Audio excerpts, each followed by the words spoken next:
What is up, you guys? Happy Friday. Welcome back to another Legacies reaction video. I wanted to first start off just by saying thank you so much for all of the kind comments on last week's video. I honestly didn't know what to expect. I was like, people might hate this. It's very different than TikTok, but everybody was so nice. It kind of made me want to cry. So thank you to everybody who commented and watched and loved it and messaged me and was just so kind. You're so nice. Having said, if you have not watched Legacies Season 4, Episode 11, click off this video because I'm about to spoil it right now. You have 3 seconds. 3, 2, 1. Welcome back, Maya! Okay, that's the first thing I want to talk about for this episode. Well, I loved this episode. Again, it was an 11 out of 10.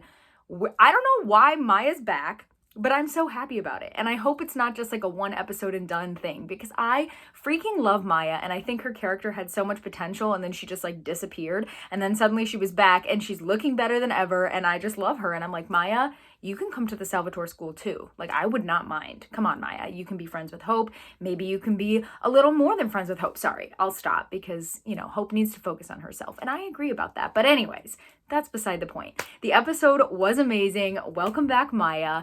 And then, of course, again, the first thing I have to talk about is unhinged Tribrid Hope. She's so funny. And I actually think that last night I might have laughed out loud more than I've ever laughed out loud at a Legacies episode. And I thought that I laughed out loud a lot last week, which I did. But then this week, it was just like taken up a notch. And I would have to say, my favorite part, I don't know why, but I had to like pause and rewind and pause and rewind because it was just so funny when she was talking to Lizzie and she was like keeping score. And then she was like, oh, Lizzie, what's the score? And then I don't even know what she said. She was like 3-0. And it was just so funny. Just the delivery of the line was everything. And like I watched it and I was like, Danielle just had so much fun delivering that line, as she should. And I thought that was really funny. When she called Alaric an alcoholic vegetable, it's a little not nice, but it's so funny. Like, I would never say that that's funny towards anybody but Alaric, but towards Alaric, I'm like, that's funny, Hope. And, you know, she was kind of like not nice to Lizzie, but it's fine. Who is counting? Definitely not me. I also love the part at the end when she was like, I'm a really good teacher. Like, I should have a school just for Tribrids. And then Lizzie's like, Hope, you're the only one. And Hope's like, exactly.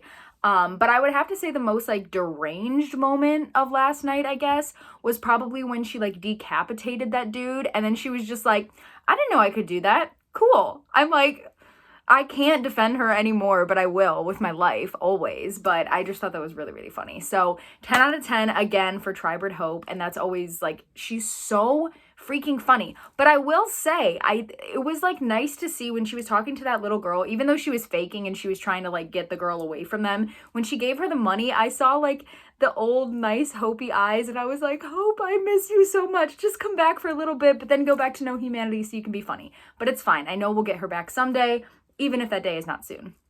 So moving on in the episode, I still love the whole Lizzie and Hope thing. I think it got a little more complicated last night because I'm starting to see Lizzie kind of depending on the sire bond to kind of like fill the void of her relationship with Josie, which like I get, you know, but I think it's a really unhealthy thing. And it makes me sad because I feel like Lizzie's kind of reverting back in her character development. It's an important thing to happen though, because she is a vampire. So things are changing, right? But I'm like, no, Lizzie, you don't have to be dependent on Hope and this bond with her, you know, like it's just, it's getting to a place where I'm like, oh no, like this is not good. I mean, it's never been a healthy thing, this sire bond, but now I'm like, like this is really not great.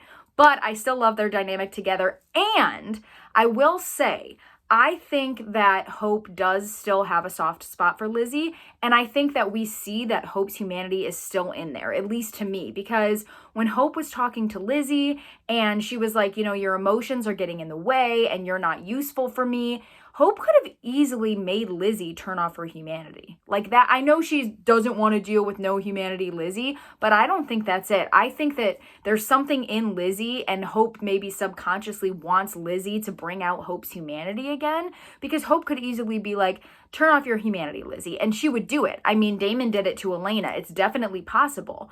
But I think what's really important to note is that Hope's not doing that. And I'm like, Hope, your humanity is in there. Whether you want to admit it or not, it's there. So I thought that was a really, really big moment for Hope, and I was really excited about that. So now moving on to one of my new favorite parts of the show, Ben and Jed. Oh my God. Have you ever wanted the chance to talk to Danielle Rose Russell or Jenny Boyd or Ben Levin or Riley Voelkel or other guests from the Vampire Diaries universe? Well, I have the perfect thing for you. Super Squad Con 2022, hosted by Gold Rush Events. Super Squad Con is a con dedicated strictly to the Vampire Diaries universe. It'll be held in Georgia on December 3rd, but have no fear if you can't make it in person, there's virtual options too. You can visit the link in my bio and you can use the code Maddie10 for a discount.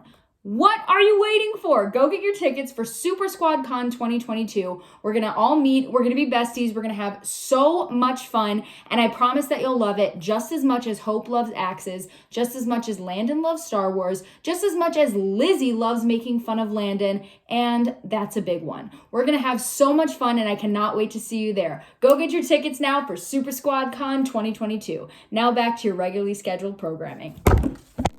They made me cry again last night. Here's a picture to prove it. They always make me cry. I mean, they're 2 for 2. The 2 episodes that they've been in together, they've made me cry. But I think last night was just really important for Jed's character development. I love Jed. Everyone knows that. Well, maybe you don't, but now you do. Jed and Hope have always been my favorite characters on Legacies, and I've always wanted more screen time for Jed. Like, I'm just like, where is Jed's story? Like, give him more. He's so good, and he's funny and caring and sweet and just amazing. And last night there was a moment where he like walked into the office and he was like, hey guys, girls. And I was like, I love him so much. Like, Jed is just the best person ever. And then also, I really, really, really resonated with Jed's kind of dealing with how he felt about Ben. Because one thing I really love about Legacies is that all the characters just exist within their sexualities. They don't have to like define or put a label on them. And for me, that's the kind of representation that I need to see because it really resonates with me. And so seeing Jed kind of go through this thing and not have to be like, oh my God, am I queer? Like, it wasn't like that. It was just like, I'm having these confusing feelings and I don't know why I feel this way towards him. Oh, it's because I like him, right? But it wasn't like, oh no, I'm queer. It was more just like, oh my gosh, I have feelings for this person I just met. This is so crazy. So I cried when he was talking to Finch. I really did. Speaking of Finch, I liked her outside of her dynamic with Josie. I thought she was a really good friend to Jed. That kind of Finch I can get behind. The one who's kind of like, a good friend for Jed and helping him out. I didn't mind her last night. I was like, yeah, just listen to him and be a good friend. And she was. She was perfect in that moment for what Jed needed, which was just somebody to listen. So I really resonated with that moment. Again, I don't think it's an episode of Legacies if I'm not crying and laughing and then laughing some more and then crying some more. And I just thought it was a beautiful moment. And I'm so just like happy for Jed, and I'm happy for Ben Levin that he's getting, his chance to shine as Jed. And I could talk about that all day, but I'll stop. But so yeah, I still love Ben and Jed. I'm really excited to see where they go. Alaric being like, or MG playing Alaric, I should say, was so funny. I thought that was like a 10 out of 10. That was really, really funny. I love MG and Ethan's friendship. I will always have a special place in my heart for their friendship. I really, really do. And then we have Queen Cleo being affected by Aurora and having her inspiration stolen. And I'm like, okay, Aurora was fun for a hot second. I was like, yes, Aurora is back. And now Aurora's like causing actual problems and like hurting people. And I'm like, okay, you can leave now. It's fine. Like she really adds a lot to the show and I really love her. But now it's like the old Aurora. Cause like I was never worried about Aurora versus Hope because I'm like, Hope will come out on top every single time. I don't care. But now that she's like hurting Cleo and hurting other people, I'm like, you're done. Like you can go. So yeah, Aurora and we are not on good terms again. But yeah, so I feel like I'm really excited for where the story is going. It looks like next week possibly Landon's coming back. And I'm like, listen, I love me some Arya Shakasemi. And I love Landon when it's actually Landon. Like the nerdy, goofy, like kind of strange Landon is the one that I like. So I'm like, if you're going to bring him back, we haven't seen him in a very long time.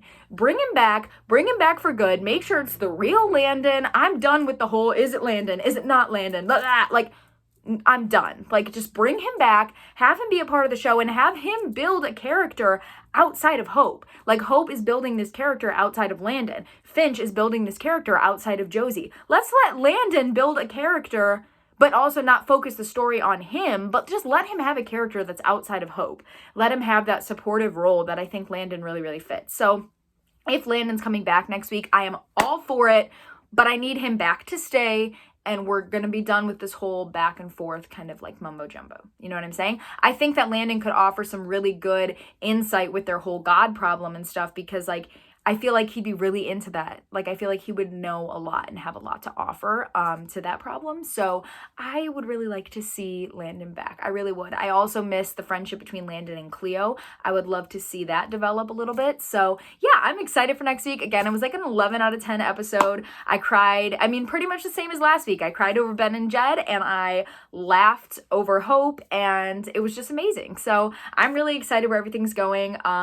Also, I miss MG and Lizzie. That's random, but I really miss MG and Lizzie. So that, I think, is all I have for Legacy Season 4, Episode 11. I'm sure I forgot things because I only watched it one time, but I'm excited to hear your guys' thoughts. So comment down below what you guys thought, and I will see you next week.